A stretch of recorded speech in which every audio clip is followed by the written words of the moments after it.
Hello மக்களே, இன்றைக்கி வந்து பார்த்திங்கன்னா ரசம் வந்து செய்ய போகிறோம். ரசம் எனக்கு ரொம்ப ரொம்ப பிடிக்கும். அதனால் எங்கள் வீட்டில் இன்றைக்கி ரசம் சோறு செய்ய போகிறாங்க. சரி, முதல்ல ரசம் வச்சுட்டு அப்புறம் சோறு வச்சுட்டு அப்புறம் காய் வச்சா ரசம் சோறு பொரியல் சாப்பிட போகிறோம்.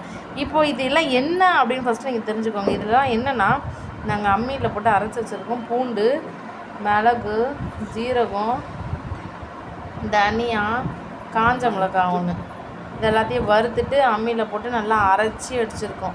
இப்போ இதில் நாங்கள் என்ன பண்ண போகிறோம் தெரியுமா? புளியை கரைச்சி ஊற்றிக்க போகிறோம்.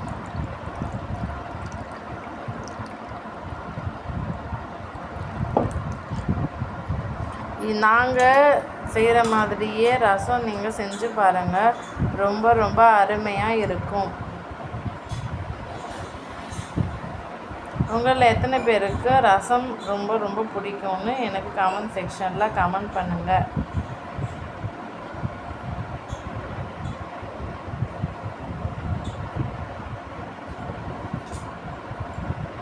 ஸோ பாருங்கள், இன்னும் கூட கொஞ்சம் புளி கரைச்சல், அதாவது புளியை நல்லா தண்ணியில் ஊற வச்சு அதுக்கப்புறம் நல்லா கரைச்சி அது மாதிரி அந்த புளிச்சாறு கிடைக்கும். அந்த தண்ணி நல்லா திப்பியெல்லாம் இருத்துட்டு புளிச்சாறு நல்லா ஃபில்ட்ரு பண்ணி வச்சுக்கோங்க. வெறும் அந்த ஃபில்ட்ரு பண்ணினா அந்த புளிச்சாறை மட்டும் இதில் ஊற்றி வச்சாச்சு. சரிங்களா?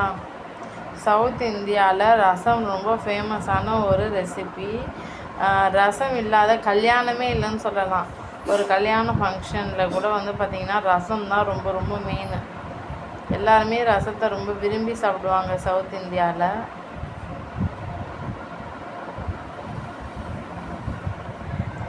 எந்த ஒரு நல்ல விசேஷத்துலேயும் ரசம் வந்து கண்டிப்பாக ஒரு ரெசிப்பியாக வந்து ப்ரிப்பேர் பண்ணி வச்சுருப்பாங்க. ஸோ அந்த ரசம் தான் இன்றைக்கி நாங்கள் சமைச்சு காமிக்க போகிறோம். ஸோ இதுலேயே வந்து பார்த்திங்கன்னா கல் உப்பு வந்து போட்டுக்கலாம். நாங்கள் எப்போவுமே சமையலில் கல் உப்பு தான் பயன்படுத்துவோம். ஏன்னா அது ரொம்பவே ருசியாக இருக்கும்.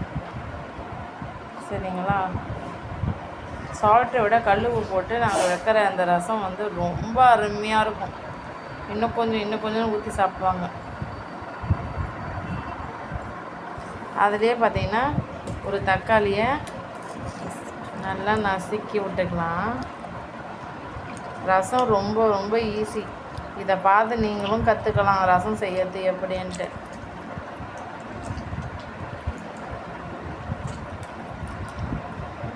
தக்காளி நல்லா நசுக்கி விட்டுக்கோங்க. நல்லா நசுக்கியாச்சு.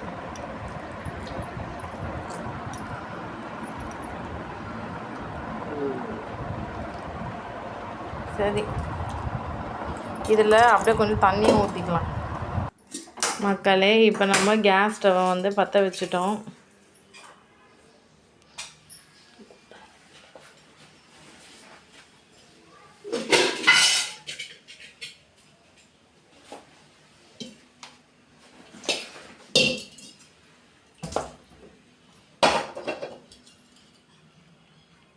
ஸ்டவ்வில் ஒரு குண்டான வச்சிட்டோம்.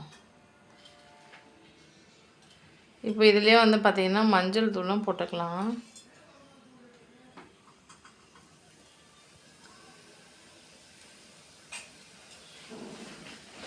நாங்கள் செய்கிற மாதிரியே நீங்களும் ரசம் செஞ்சு சாப்பிட்டு பாருங்கள். நாங்கள் இருக்கிற ரசம் எப்படி இருந்துச்சுன்னு மறக்காமல் கமெண்ட் செக்ஷனில் கமெண்ட் பண்ணுங்கள்.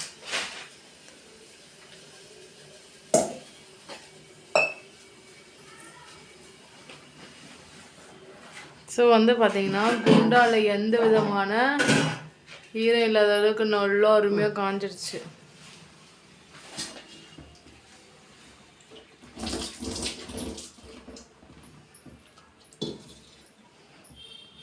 இதில் நல்லா தண்ணியில் போட்டு நல்லா அலசின கருவேப்பிலை எல்லாம் போட்டாட்டோம். இந்த குண்டான் நல்லாவே காஞ்சி ஆவி பறகுது. சமையல் எண்ணெய் கொஞ்சம் ஊற்றிக்கலாம். பாருங்கள், ஆயில் ஊற்றிருக்கோமா?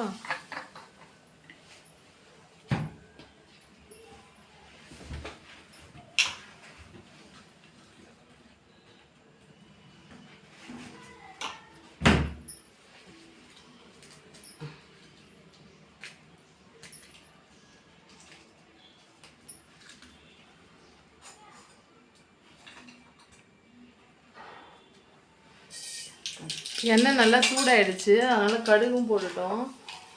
கடுகும் நல்லாவே பொரிஞ்சிடுச்சு. இப்போ காஞ்ச மிளகாய் வந்து போடுறோம்.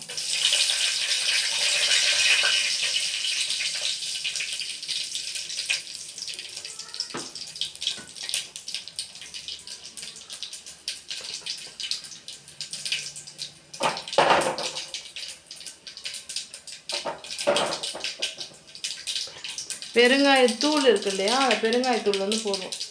பெருங்காயத்தூள் ரசத்தில் போட்டால் ரொம்ப ரொம்ப நல்லது, அதனால தான்.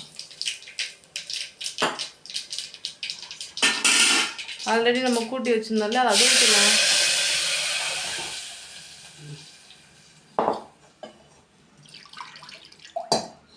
தண்ணியை ஊற்றி அப்படியே கலக்கி அதில் ஊற்றிடலாம்.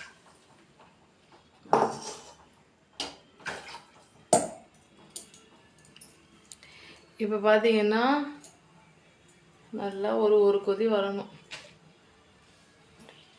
ரசம் வந்து ஒரே கொதி தான், சரிங்களா?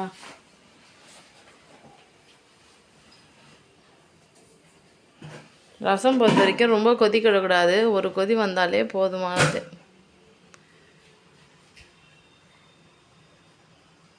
இது ஒரு கொதி வந்துருச்சுனாலே நம்ம ஆஃப் பண்ணிடலாம். சுட சுட சூடான அருமையான ரசம் வந்து தயாராகிடும். இந்த ரசம் ரொம்ப டேஸ்ட்டாக இருக்கும். சுட சுட சாப்பாட்டில் இந்த ரசம் சாப்பிட்டா செம்ம டேஸ்ட்டாக இருக்கும். வேணுன்னா கூட இன்னும் கொஞ்சம் தண்ணி தாராளமாக ஊற்றிக்கோங்க.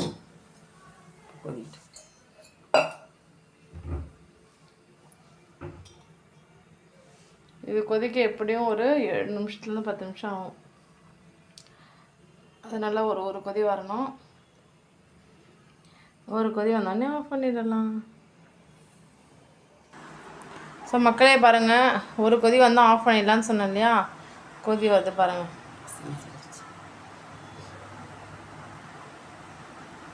ஒரு கொதி வந்தால் என்ன பண்ணணும் தெரியுமா? ஃபஸ்ட் நல்லா அது கொதி மேலே வருதான்னு பார்க்கணும். மேலே நல்லா பொங்கி வரும். எப்படி பொங்கி வருது பார்த்தீங்களா? சூப்பராக தயாராக இருக்கும். நம்ம எதுக்குன்னா அதை தூக்கி இப்படி இறக்கி வைக்கிறதுக்கு லைட்டாக கொஞ்சம் மேலே தண்ணி ஊற்றிடணும். அவ்வளோதான் ஃப்ரெண்ட்ஸ், ரசம் வந்து தயாராகிடுச்சு, சரிங்களா?